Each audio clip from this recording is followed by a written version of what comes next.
ना ये था कि यहाँ के लोग हैं या बाहर के लोग हैं, सिर्फ ये था कि ये जनता जनार्दन है, देश की जनता है, और इनको हमने हिमाचल जो देव भूमि और अतिथि देवो भवा जो हमारे हिमाचल का एक नारा है, उसको लेके हिमाचल प्रदेश चलता है, उस प्रथा को मुझे आगे रखना है। मैं आज इस सभा पटल पे, इस सदन में खड़ा होके कहीं ना कहीं गर्व महसूस करता हूं कि चाहे हमारे जवान हो पुलिस के, चाहे हमारे सरकारी कर्मचारी हो, चाहे कोई भी नेता हो, किसी भी पक्ष का विपक्ष का हो, कोई भी एमएलए हो, और हिमाचल प्रदेश का जन जन एक आवाज में इकट्ठा खड़ा था। आपदा इतनी बड़ी थी, उसका स्वरूप इतना बड़ा था, ढांचा इतना बड़ा था कि लोग परेशान थे। हमारे मुख्यमंत्री से जो बन पाया, उन्होंने वो आदेश दिए और पूरी सरकार इनके आदेशों के साथ दिल से खड़ी थी। कहीं ना कहीं मुझे लगता है कि जब राष्ट्रीय आपदा बोली जा रही है और राष्ट्रीय आपदा, इसके ऊपर तर्क दिया गया, तर्क भी कहीं ना कहीं तर्क संगत हो सकता है और तर्क संगत हो भी सकता है।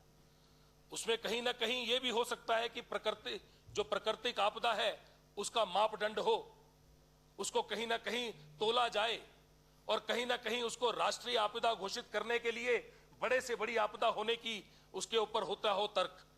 पर जब हम हिमाचल वासी बैठे हैं, जब हिमाचल के नेता बैठे हैं, क्या हमारी संवेदना उन परिवारों के लिए, लोगों के लिए नहीं है कि एक वन सिंगल लाइन रेजोल्यूशन हम लोग सारे भेजते, एक अच्छा मैसेज जाता।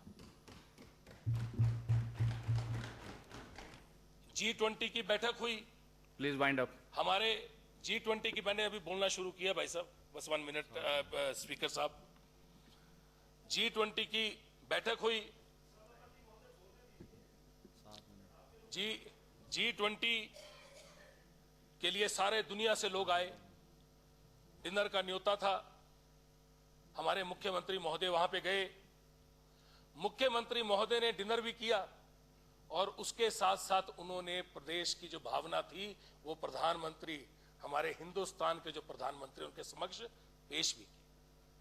उन्होंने ये कहा कि सबसे पहली मेरी जो बात थी, जो मैं करने वहां गया था, उनका भाव ये था कि मैं सिर्फ अपनी बात बताने गया था, उसके साथ डिनर पे तो गए थे, पर वो बात रखना उनका कर्तव्य था। कहीं ना कहीं इसको भी गलत बोला गया। पहली अगर सदन और पहला दिन मैं यहां पे आया, मुझे याद है मुख्यमंत्री महोदय ने पहला दिन अपना संभाला था कार्यभार, और पहला वो दिन था, और यहीं पे विपक्ष में हमारे नेता, मेरे भाई ने कहा कि नायक नहीं खलनायक हूं मैं। मुझे लगता है मौका चाहिए, समय चाहिए। हो सकता है ये टिप्पणी आपकी आए, हो सकता है उसके लिए कोई ना कोई तर्क आपके पास हो, पर तर्क के लिए भी समय चाहिए। पहला दिन आपने नायक से खलनायक बना दिया। कहीं ना कहीं ये लगता है कि एक तरफा सोचना है। कल बात की गई, मैं बहुत आदर करता हूं विपिन परमार जी का, हमारे कांगड़ा से आते हैं, पिछली बार स्पीकर थे, स्पीकर के बाद उससे पहले मंत्री थे, बतौर हेल्थ मिनिस्टर, स्वास्थ्य मंत्री, इन्होंने भी बहुत अच्छे काम किए, और फिर पता नहीं क्यों स्पीकर बनाए गए।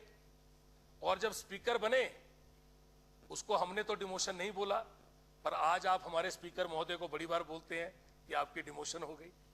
अब ये कहीं ना कहीं कांगड़ा के साथ उस समय न्याय हुआ था या नहीं हुआ था, ये कांगड़ा को और कांगड़ा के लोगों को या उस समय की जो लोग हैं उसको देखना पड़ेगा।